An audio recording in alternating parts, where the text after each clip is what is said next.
ಕನ್ನಡದ ನಂಬರ್ 1 ದಿನಪತ್ರಿಕೆ ವಿಜಯವಾಣಿಯಲ್ಲಿ ಪ್ರಕಟವಾಗಿರುವ ಈ ದಿನದ ಮಹತ್ವದ ಸುದ್ದಿಗಳನ್ನೊಮ್ಮೆ ನೋಡಿ ಬರೋಣ. ಒಟ್ಟು 50% ಮೀಸಲಾತಿ ಮಿತಿಯಲ್ಲೇ 53,000 ನೇರ ನೇಮಕಾತಿ ಹುದ್ದೆ ಭರ್ತಿಗೆ ಸಚಿವ ಸಂಪುಟ ಸಭೆಯಲ್ಲಿ ತೀರ್ಮಾನ ಕೈಗೊಂಡ ಬೆನ್ನಲ್ಲೇ ಮೊದಲ ಹಂತದಲ್ಲಿ 24,300 ಹುದ್ದೆ ತುಂಬಲು ಸರ್ಕಾರ ಹೆಜ್ಜೆ ಇಟ್ಟಿದೆ. ರಾಜ್ಯ ಸರ್ಕಾರದ ವಿವಿಧ ಇಲಾಖೆಗಳ ಖಾಲಿ ಹುದ್ದೆ ಭರ್ತಿಗೆ ಆರ್ಥಿಕ ಇಲಾಖೆ ನೀಡಿರುವ ಅನುಮೋದನೆಗೆ ಸಂಬಂಧಿಸಿದಂತೆ ಮಾರ್ಚ್ 2ನೇ ವಾರ ಪ್ರಕ್ರಿಯೆ ಆರಂಭವಾಗುವ ಸಾಧ್ಯತೆ ಇದೆ. ಈ ಸುದ್ದಿಗೆ ಮುಖಪುಟ ನೋಡಿ. ಖಾಲಿ ಹುದ್ದೆಗಳ ನೇಮಕಾತಿಗೆ ಸರ್ಕಾರ ಮುಂದಾಗಿರುವುದು ನಿರುದ್ಯೋಗಿ ಯುವ ಜನತೆಗೆ ಸಂತಸ ಮೂಡಿಸಿರುವ ಹೊತ್ತಲ್ಲೇ ಸಮುದಾಯದ ಕೋಪ ಮತ್ತು ಒಳ ಮೀಸಲು ಪಾಲಿಸಬೇಕೆಂಬ ಹಠ ಸರ್ಕಾರಕ್ಕೆ ಸಂಕಷ್ಟ ತಂದೊಡ್ಡಿದೆ. ಯಾವುದೇ ಸಮುದಾಯ ಸರ್ಕಾರದ ಯಾವುದೇ ತೀರ್ಮಾನದ ವಿರುದ್ಧ ಬಹಿರಂಗ ಕೋಪಾತಾಪ ಪ್ರದರ್ಶಿಸಬಾರದೆಂಬ ಕಾರಣಕ್ಕೆ ಖುದ್ದು ಸಚಿವರುಗಳೇ ಅಖಾಡಕ್ಕಿಳಿದು ಮನವೊಲಿಕೆ ಕಸರತ್ತು ಆರಂಭಿಸಿದ್ದಾರೆ. ಈ ಸುದ್ದಿಗೆ ಸಮಸ್ತ ಕರ್ನಾಟಕ ಪುಟ ನೋಡಿ.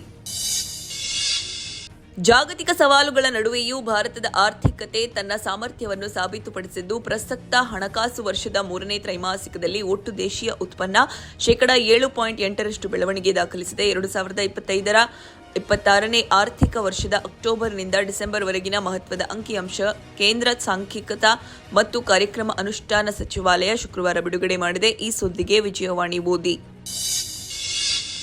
ದೇಶಾದ್ಯಂತ ರಾಜಕೀಯ ಬಿರುಗಾಳಿ ಎಬ್ಬಿಸಿದ್ದ ದೆಹಲಿ ಅಬಕಾರಿ ನೀತಿ ಹಗರಣ ಪ್ರಕರಣದಲ್ಲಿ ದೆಹಲಿಯ ಮಾಜಿ ಮುಖ್ಯಮಂತ್ರಿ ಅರವಿಂದ್ ಕೇಜ್ರಿವಾಲ್, ಮಾಜಿ ಉಪಮುಖ್ಯಮಂತ್ರಿ ಮುನೀಶ್ ಸಿಸೋಡಿಯಾ, ತೆಲಂಗಾಣ ಜಾಗೃತಿ ಅಧ್ಯಕ್ಷೆ ಕೆ ಕವಿತಾ ಮತ್ತು ಇತರ 20 ಮಂದಿಯನ್ನು ದೆಹಲಿ ವಿಶೇಷ ನ್ಯಾಯಾಲಯವು ಶುಕ್ರವಾರ ದೋಷಮುಕ್ತಗೊಳಿಸಿದೆ. ಕೇಂದ್ರೀಯ ತನಿಖಾ ಸಂಸ್ಥೆ ಈ ಪ್ರಕರಣವು ನ್ಯಾಯಾಂಗ ಪರಿಶೀಲನೆಯಲ್ಲಿ ನಿಲ್ಲಲು ಸಂಪೂರ್ಣವಾಗಿ ವಿಫಲವಾಗಿದೆ ಎಂದು ನ್ಯಾಯಾಲಯ ತೀವ್ರ ಅಸಮಾಧಾನ ವ್ಯಕ್ತಪಡಿಸಿದೆ. ಈ ಸುದ್ದಿಗೆ ಇಂದಿನ ಸಂಚಿಕೆ ಓದಿ.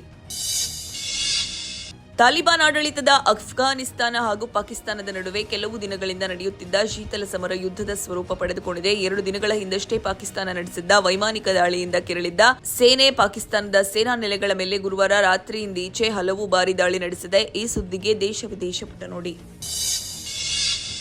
ನಾಯಕತ್ವ ಬದಲಾವಣೆ ಗೊಂದಲ ಶೀಘ್ರ ಬಗೆಹರಿಯದಿದ್ದಲ್ಲಿ 2028ಕ್ಕೆ ರಾಜ್ಯದಲ್ಲಿ ಪಕ್ಷ ಅಧಿಕಾರಕ್ಕೆ ಬರುವುದು ಕಷ್ಟ ಎಂದು ದನಿ ಎತ್ತಿರುವ ಕಾಂಗ್ರೆಸ್ ಶಾಸಕರು ತಮ್ಮ ಈ ಹೊಸ ಪ್ರತಿಪಾದನೆಯನ್ನ ಬಹಿರಂಗವಾಗಿ ಸಾರುವ ಮೂಲಕ ಹೈಕಮಾಂಡ್ ಮೇಲೆ ಒತ್ತಡ ಹೇರುವ ತಂತ್ರ ಪ್ರಯೋಗಿಸಿದ್ದಾರೆ. ಮಾಗಡಿ ಶಾಸಕ ಬಾಲಕೃಷ್ಣ ಹುಟ್ಟುಹಬ್ಬದ ನಿಮಿತ್ತ ಗುರುವಾರ ಖಾಸಗಿ ಹೋಟೆಲ್ನಲ್ಲಿ ಔತಣಕೂಟಕ್ಕೆ ಸೇರಿದ್ದ ಡಿಸಿಎಂ ಡಿಕೆ ಶಿವಕುಮಾರ್ ಆಪ್ತ ವಲಯದಲ್ಲಿ ಗುರುತಿಸಿಕೊಂಡಿರುವ ಶಾಸಕರು ಇದೇ ವಿಚಾರವಾಗಿ ಚರ್ಚಿಸಿದ್ದಾರೆಂದು ತಿಳಿದು ಬಂದಿದೆ. ಈ ಸುದ್ದಿಗೆ ಸಮಸ್ತ ಕರ್ನಾಟಕ ಪುಟ ನೋಡಿ.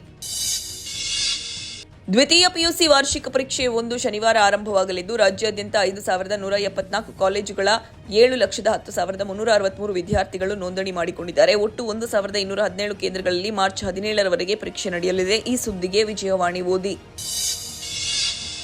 ಮುಂಬರುವ ವರ್ಷಗಳಲ್ಲಿ ತಮ್ಮ ಸಚಿವಾಲಯಗಳಲ್ಲಿ ಕೈಗೊಳ್ಳಬೇಕಾದ ಸುಧಾರಣಾ ಕ್ರಮಗಳ ಕುರಿತು ಸಮಗ್ರ ಕಾರ್ಯಸೂಚಿ ಮತ್ತು ಟಿಪ್ಪಣಿ ಸಿದ್ಧಪಡಿಸುವಂತೆ ಪ್ರಧಾನಿ ನರೇಂದ್ರ ಮೋದಿ ಅವರು ತಮ್ಮ ಸಂಪುಟ ಸಚಿವರಿಗೆ ಸೂಚಿಸಿದ್ದಾರೆ. ಈ ಸುದ್ದಿಗೆ ಮುಖಪುಟ ನೋಡಿ.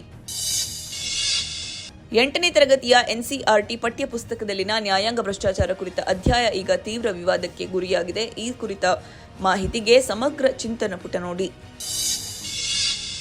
ಜಾಗತಿಕ ರಾಜಕೀಯ ಉದ್ವಿಗ್ನತೆ ಮತ್ತು ವಿದೇಶಿ ಹೂಡಿಕೆಯ ಹೊರಹರಿವಿನಿಂದಾಗಿ ಭಾರತೀಯ ಷೇರು ಮಾರುಕಟ್ಟೆ ಶುಕ್ರವಾರ ಭಾರೀ ಕುಸಿತಕ್ಕೆ ಸಾಕ್ಷಿಯಾಗಿದೆ.